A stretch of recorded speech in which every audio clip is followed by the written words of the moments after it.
সালাম বসে থাকার পর তিনি রাসূল পাক সাল্লাল্লাহু তাআলা সাল্লামের নিকট আরজ করলেন, ইয়া রাসূলুল্লাহ, আমাকে কিছু উপদেশ দান করুন। রাসূল খুদা সাল্লাল্লাহু তাআলা সাল্লামের নিকট তিনি ওসিয়ত, নসিহত, উপদেশ চাইলেন। ফকালা, তখন হুজুরে পাক সাল্লাল্লাহু তাআলা সাল্লাম ইরশাদ করেন, ইজা আমিলতা সাইয়্যাতান ফা'মাল বিযামবিহা হাসানাতাস সিররি ওয়াল আলানিয়াহ, যে যখন তোমার দ্বারা কোনো গুনার কাজ সংগঠিত হয়ে যায়, যখন কোনো গুনাহ তুমি করে ফেলো, তখন সঙ্গে সঙ্গে দেরি না করে ওই গুনাহের পরিবর্তে, যে গুনাহ তুমি করে ফেললে ইহার পরিবর্তে কোনো একটি সবের কাজ তুমি করে ফেলো, কোনো প্রকারের বিলম্ব ছাড়াই। আসিররে ওয়াল আলানিয়া, জাহিরি এবং বাতিনি, এই দুই ধরনের যে কোনো একটি সবের কাজ তুমি সঙ্গে সঙ্গে করে ফেলতে হবে যদি তোমার দ্বারা কোনো গুনাহ সংগঠিত হয়ে যায়। এখানে জাহিরি এবং বাতিনি দুই ধরনের সওয়াবের কথা। আল্লাহুম্মা সাল্লি আলা মাওলানা মুহাম্মদ ওয়া আলা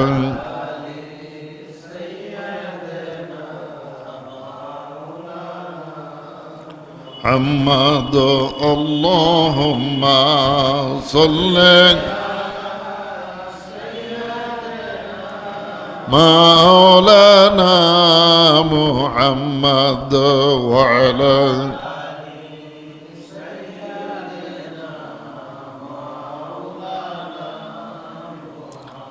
জাহিরি সবের কাজ হলো এরকম যে আপনি গুনাহ করে ফেলেছেন, এর পরিবর্তে সঙ্গে সঙ্গে 2 রাকাত নফল নামাজ পড়ে ফেলুন। এটা হলো জাহিরি সবের কাজ। আপনি 2টি নফল রোজা রেখে ফেলুন, এটা হলো জাহিরি সবের কাজ। এরকম আরো অনেক বাতিনি সবের কাজ হলো এরকম যে কোনো অভাবগ্রস্ত মানুষকে সাহায্য করুন, ক্ষুধার্ত মানুষের খাদ্যের ব্যবস্থা করে দাও, কোনো বিমারগ্রস্ত মানুষের চিকিৎসার ব্যবস্থা করে দাও। এগুলো হলো গোপন সবের কাজ।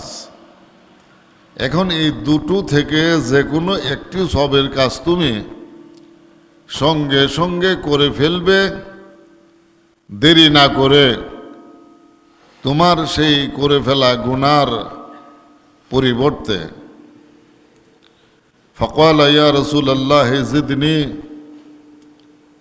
তিনি মুআয ইবনে জাবাল রাদিয়াল্লাহু তাআলা আনহু বললেন, ইয়া রাসূলুল্লাহ, আপনি যে উপদেশ দান করলেন সেটা আমি গ্রহণ করলাম এবং মেনে নিলাম, কাজেই আমাকে আপনি আরো কিছু উপদেশ দান করুন। তিনি হুজুর পাকের নিকট দ্বিতীয়বার আরজ করলেন, জানতে চাইলেন।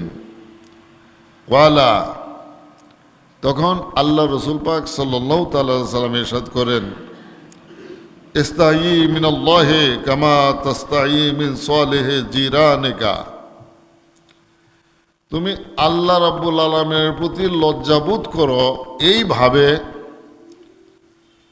যে তুমি তোমার সৎ প্রতিবেশীকে লজ্জাবোধ করে থাকো যেইভাবে, ঠিক তদ্রূপ আল্লাহ সুবহানাহু ওয়া তাআলার প্রতি লজ্জাবোধ করতে থাকবে। কারণ আল্লাহ রাব্বুল আলামিন সদা সর্বত্র বিরাজমান। যত ধরনের অন্যায় কাজ আমরা করে থাকি, কিরামান কাতিবিনা ইয়ালামুনা মা তাফআলুন, আছে না এরকম কথা আল্লাহর কোরআনে? না নাই? তারা দুইজন সম্মানিত লেখক, মানুষের যাবতীয় কাজকর্মসমূহ তারা লিখে রাখেন। আর তাদের লেখা ছাড়াও যেহেতু রব্বুল আলামিন সদা সর্বত্র বিরাজমান, সকল কিছু তিনি জানেন এবং সকল কিছুই তিনি দেখেন। এখন মালিক যদি আপনাকে একটা কাজ করতে নিষেধ করেন, দুনিয়ার কোনো ব্যক্তির অধীনে আপনি চাকরি করেন, কাজ করেন, যার অধীনে কাজ করতেন সে আপনাকে বলে দিল তুমি এই কাজগুলো করবে না, আর এই মালিকের নিষেধ করা কাজগুলো যদি মালিকের সামনেই করতে থাকেন, তাহলে মালিক আপনার প্রতি খুশি হবে তো? কি কোন? কেন খুশি হবে না? তিনি নিষেধ করেছেন এগুলো তুমি করবে না। এবার আপনার বলুন, দুনিয়ার কোনো মালিক তার সামনে থেকে তার কর্মচারীর কাজকর্মসমূহ যদি দেখে, রব্বুল আলামিন যেহেতু সদা সর্বত্র বিরাজমান, তিনি কি দেখেন না? তাহলে কিরামান কাতিবিনের কোনো দরকার নাই। আল্লাহ রাব্বুল আলামিন একটা সিস্টেম মেনটেন করার জন্য এই ব্যবস্থাটা রেখেছেন। আল্লাহ রাব্বুল আলামিন সকল কিছু জানেন, সকল কিছু দেখেন। কাজেই আল্লাহ তাআলার সামনে যিনি রব্বুল আলামিন, আল্লাহ তাআলার নাম কি? রব্বুল আলামিন। রব বলা হয় এমন বাদশাহ বা মালিককে যিনি তার সৃষ্টির সকল কিছুর সৃষ্টির ব্যবস্থা করে থাকেন এবং সেই ওই সৃষ্টি সমূহের মধ্যে ছোট বড় হওয়ার ব্যবস্থা যিনি করেন, যার তার সৃষ্টির ছোট থেকে বড় হওয়ার ব্যবস্থা করেন, খাদ্যের ব্যবস্থা করেন, মৃত্যুর ব্যবস্থা করেন, এমন মালিককেই রব বলা হয়। তাই আল্লাহ রাব্বুল আলামিন আমাদের প্রতিপালক, আমাদের রব। তিনি আমাদের সকল কর্মসমূহ, কামকাজগুলো সবসময় তিনি দেখে থাকেন। এজন্য আল্লাহ তাআলার প্রতি লজ্জাবোধ করতে হবে, যেন আল্লাহ রাব্বুল আলামিন সব দেখেন এই ভেবে। এইবার হুজুর পাক সাল্লাল্লাহু আলাইহি সাল্লাম বলে দিলেন, কামা তাস্তাহি মিন সালিহি জিরানিকা, যেভাবে তুমি তোমার সৎ প্রতিবেশীকে লজ্জাবোধ করে থাকো, ঠিক ওইভাবে আল্লাহ রাব্বুল আলামিনের প্রতিও লজ্জাবোধ করতে থাকবে। এই হুজুর পাক সাল্লাল্লাহু আলাইহি সাল্লামের আদেশ, হুকুম। যেমন ধরুন, প্রতিবেশী তো বিভিন্ন প্রকারের হইতে পারে, পারে কি পারে না? আমার প্রতিবেশী চুর বদমাইশ হইতে পারে তো নাকি? হ্যাঁ, ডাকাত লুচ্চা এমন লোক কি আমার প্রতিবেশী হইতে পারে না? এরা যেমন আমার প্রতিবেশী হইতে পারে, তদ্রূপ আল্লাহর ওলিও আমার প্রতিবেশী হইতে পারে। এদের মধ্যে সৎ অসৎ সকল ধরনের মানুষ আমার প্রতিবেশী হইতে পারে। তার বাড়ি আমি ভেঙে দেওয়ার কোনো ক্ষমতা আমার নাই। আল্লাহ রাব্বুল আলামিন প্রতিবেশীর বাড়ি ভেঙে দেওয়ার ক্ষমতা আরেক প্রতিবেশীকে দান করেন নাই। তাই বলে যে কোনো ধরনের মানুষ আমার প্রতিবেশী হইতে পারে। এখন যে লোক আপনার প্রতিবেশী হইল, আপনার বাড়ি গরু ছাগল হাঁস মুরগি আপনার প্রতিবেশীর ক্ষতি করতেই পারে, পারে কি পারে না? এক বছরের মধ্যে এক দুইবার হইলেও আপনার মুরগি আপনার প্রতিবেশীর ডেঙ্গা ক্ষেত খেয়ে ফেলতে পারে, পারে কি পারে না? মরিচ ক্ষেত খেয়ে ফেলতে পারে। আপনার গরু দড়ি ছিঁড়ে গিয়ে আপনার প্রতিবেশীর পাকা ধান ক্ষেতের ফসল নষ্ট করতে পারে, নাকি পারে না? সেই প্রতিবেশী যদি সৎ হয়, যদি তিনি ভালো মানুষ হন, তাহলে আপনাকে ফাহেসা কথা বলে গালিগালাজ করবে না। খেয়াল করবেন, প্রতিবেশী যদি ভালো মানুষ হয় আর আপনার গরু ছাগল আপনার প্রতিবেশীর ক্ষতি করার পর আপনার সেই সৎ প্রতিবেশী আপনাকে ফাহেসা কথা বলে গালিগালাজ করবে না, তিরস্কার করবে না, শুধু সহজভাবে আপনাকে বলে দিবে যে ভাই তোমার গরুগুলো শক্ত করে বেঁধে রাখবে, তোমার গরু আমার এই এত বড় ক্ষতি করেছে। এতটুকু বইলা সে তার পাকা ধান ক্ষেত নষ্ট করার পরে বাড়িতে গরু এনে দিয়ে গেল, আর এই কথাটুকু বলে গেল। কোথাও কোনো গালিগালাজ, হই হুল্লোড়, চর থাপ্পড়, কিল ঘুষি একটাও আপনাকে মারল না।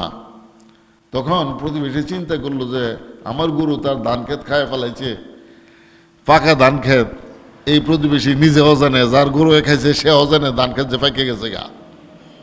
আচ্ছা কেমন ক্ষতি করলো, সে তো আর কোনো কথা বললো না, শুধু গরু আমার বাড়িতে দিয়ে গেল, আমি একটু যায় দেখি কেমন ক্ষতি করলো। তারপরে সে গেল, এই গরুর মালিক যায় দেখলো প্রায় 7% ক্ষেতের ধান, ওই যে দড়ি, লম্বা দড়ি ছিঁড়া লয়ে গেছে, তো খাইছে আর কয় কামড়। এই দড়ি দা ফেসাইয়া ফাঁকা ধান খেত যখন দড়ি দা ফেস দা টান দিছে, পরে ধান রয়েছে নি খেত কি কোন। তখন এই গরুর মালিক চিন্তা করলো এত বড় ক্ষতি করলো তার আমার গরু, এরপরেও সে আমাকে গালিগালাজ করলো না, আমাকে ফাহেসা কথা বললো না, আমাকে মারধর করলো না। এই লোকটাকে যদি রাস্তায় কোথাও তিনি দেখেন, ওই গরুর মালিক, তা কি সে লজ্জিত হবে কি হবে না? আমার হুজুর পাক সাল্লাল্লাহু তাআলা আলাইহি সাল্লাম বলে দিয়েছেন যে তোমরা প্রত্যেকটা মানুষ তোমার সৃষ্টিকর্তার প্রতি, আল্লাহ রাব্বুল আলামিনের প্রতি এইভাবে লজ্জিত হবে। আপনি একজনের ক্ষতি করলেন প্রতিবেশীর, আর প্রতিবেশী আপনার কোনো ক্ষতি করে নাই, তাকে দেখলে যেমন আপনি লজ্জিত হবেন, ঠিক সেইভাবে আল্লাহ রাব্বুল আলামিনের প্রতি আমাদেরকে লজ্জিত হওয়া একান্ত কর্তব্য। কারণ আকিমুস সালাত, আল্লাহ রাব্বুল আলামিন বলে দিয়েছেন নামাজ কায়েম করো, বলেছেন কি বলেন নাই? আমরা নামাজ পড়ি না, নামাজ না পড়ার কারণে কি মাথার মধ্যে ঠাডা পড়ছে কারু? আল্লাহ তাআলা কি ইচ্ছা করলে ঠাডা ফালাইয়া তাকে ধ্বংস করে দিতে পারেন কি পারেন না? তাহলে আল্লাহর হুকুম অমান্য করার পরে আল্লাহ রাব্বুল আলামিন আমার উপরে আল্লাহর তরফ থেকে গজব নাজিল করেন নাই, ঠিক আল্লাহ তাআলাকে কি পরিমাণ লজ্জাবোধ করা উচিত এবার আপনারাই বিচার করে দেখুন। এরপরে ফাকাল ইয়া রাসূলুল্লাহ জিদনি, তিনি আরেকবার আল্লাহ রাসূল পাকের নিকটে বললেন, ইয়া রাসূলুল্লাহ আমাকে আপনি আরও কিছু উপদেশ দান করুন। এইবার আল্লাহ রাসূল পাক সাল্লাল্লাহু তাআলা আলাইহি সাল্লাম কয়, ক্বালা সল্লে সলাতা মুআদ্দিন কান্নাহা আখিরু সলাতিকা মিনাদ দুনিয়া। সুবহানাল্লাহ বলেন সকলে। আল্লাহুম্মা সাল্লি আলা মাওলানা মুহাম্মদ ওয়া আলা মাওলানা মাদু। আল্লাহুম্মা সাল্লি মাওলানা মুহাম্মদ ওয়া আলা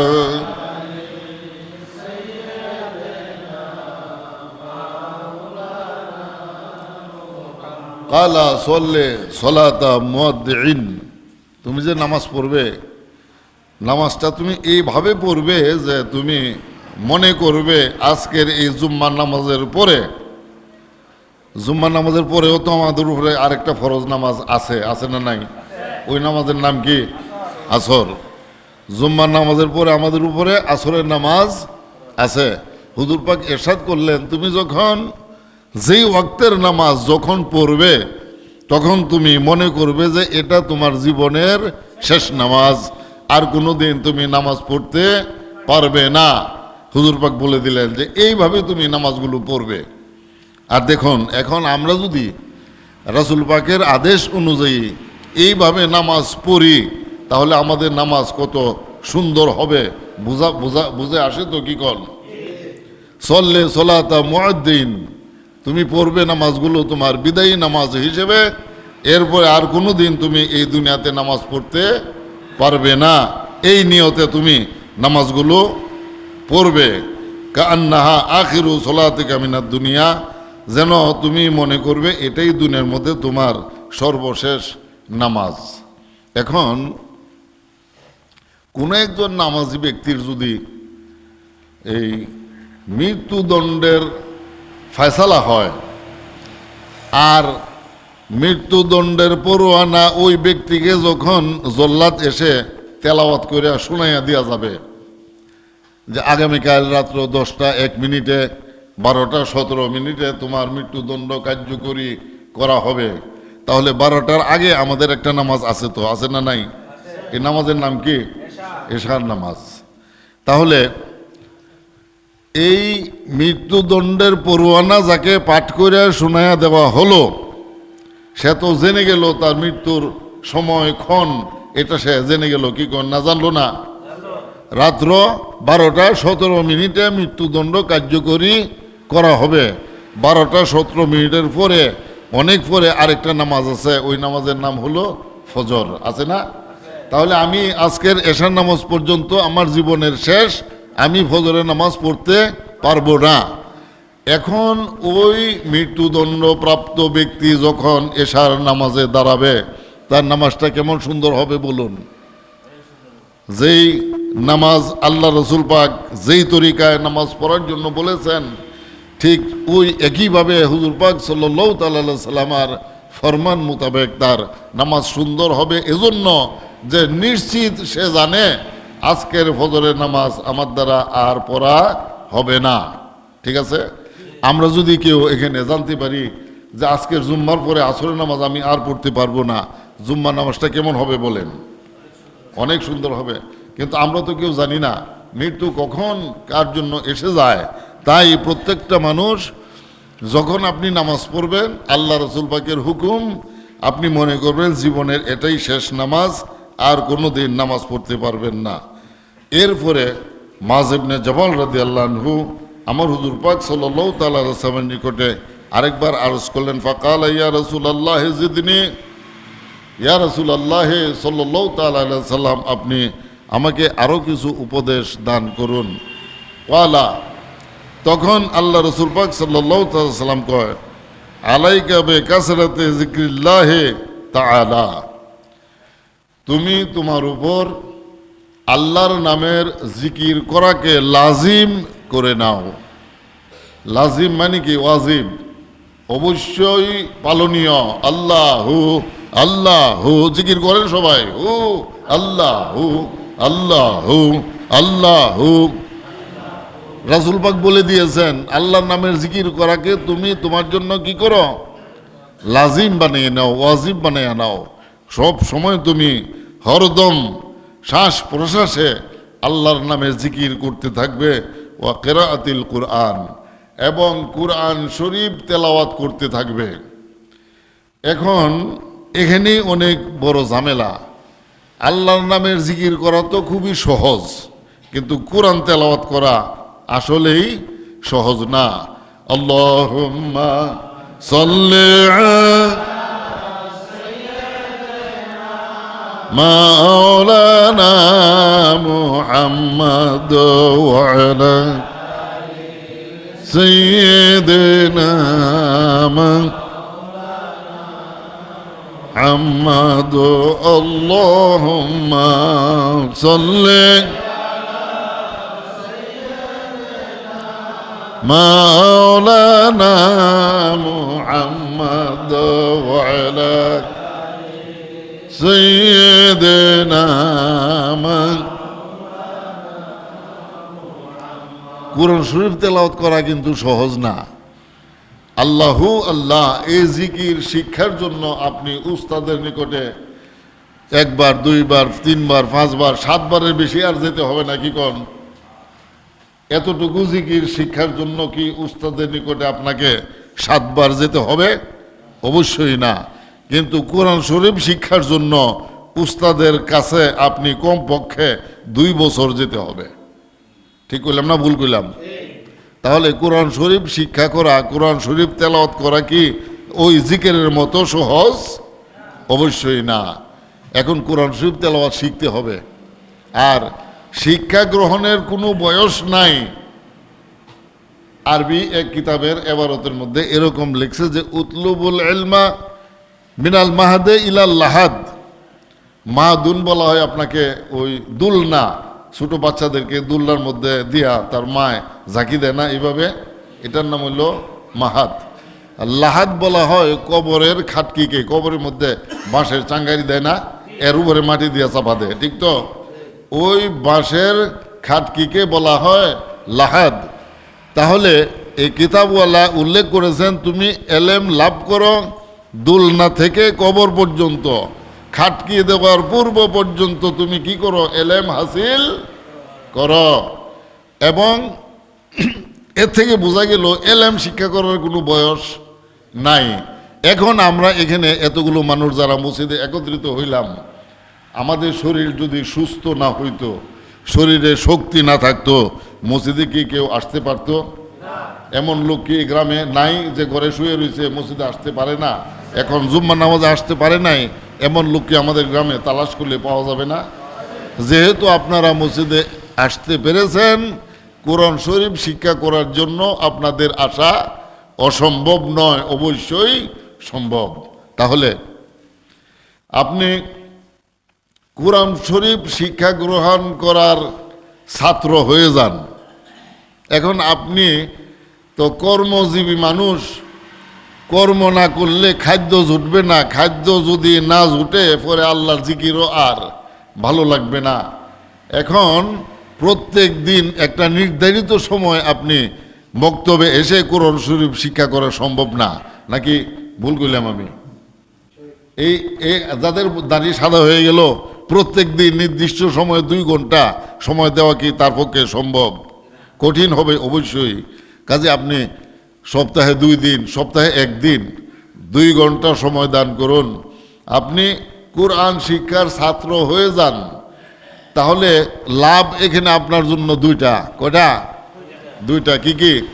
একটা লাভ হলো আল্লাহর কোরআন শিক্ষা গ্রহণ করলেন, আর একটা লাভ হলো যারা কোরআন শিক্ষার ছাত্র, এই ছাত্র জীবনে যদি সে মৃত্যুবরণ করে, তাহলে যে সমস্ত লোকেরা আল্লাহর রাস্তায় ইমাম এবং নবী আলাইহিস সালামগণের হুকুমে বিধর্মীদের সঙ্গে ধর্মযুদ্ধ করে মৃত্যুবরণ করেছে, এদেরকে শরীয়তের ভাষায় শহীদ বলা হয়। আপনি কোরআন শিক্ষা ছাত্র অবস্থায় যদি মৃত্যুবরণ করেন, তাহলে ওই শহীদের মর্যাদা আপনি পেয়ে যাবেন। সুবহানাল্লাহ পড়েন। আর শহীদগণ বিনা হিসেবে জান্নাতি। শহীদগণ কি? বিনা হিসেবে জান্নাতি। আপনি সপ্তাহে 2 ঘন্টার জন্য বসেন কোরআন শরীফ শিক্ষার জন্য। আপনার স্কুল ক্লাস কয়দিন? সপ্তাহে 1 দিন। আপনার স্কুলে ক্লাস কয়দিন? সপ্তাহে 1 দিন। বৃহস্পতিবার দিন এখানে আমরা মাহফিলে বসি। আপনি তো বৃহস্পতিবার দিন আসতে পারেন কোরআন শরীফ শিক্ষার জন্য। এখন আপনি আসলেন না, সেজন্য দায়ী কি আমি? হ্যাঁ, যে না আসলো সে। আপনি শহীদের মর্যাদা পাবেন, কোরআন শরীফ আপনার দ্বারা শিক্ষা হয়ে যাবে, আপনি বিনা হিসেবে জান্নাত পেয়ে যাবেন। আল্লাহ রাসূল পাক এটাই বলে দিয়েছেন, হরদম শ্বাস প্রশ্বাসে আল্লাহর নামের জিকির করো আর কোরআন তেলাওয়াত করো। ফাইন্নাহু নূরুল লাকা ফিস সামায়ে ওয়া নূরুল লাকা ফিল আরদি। সুবহানাল্লাহ বলেন। আল্লাহুম্মা সাল্লি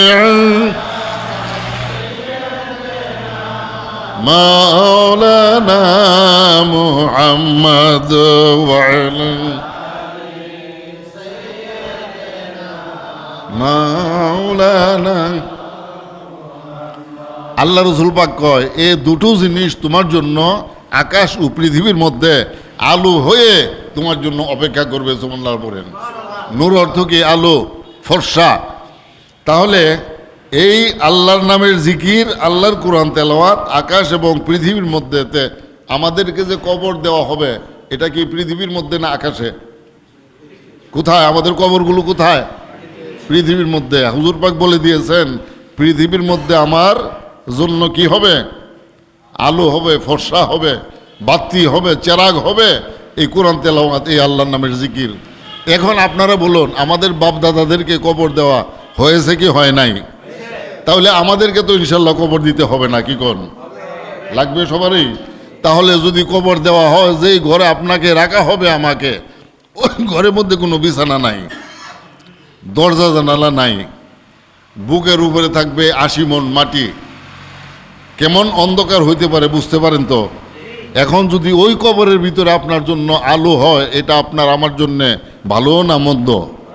তাহলে কোরআন শিক্ষার জন্য বৃহস্পতিবার দিন এখানে আপনারা আসবেন? আলহামদুলিল্লাহ রাব্বিল আলামিন।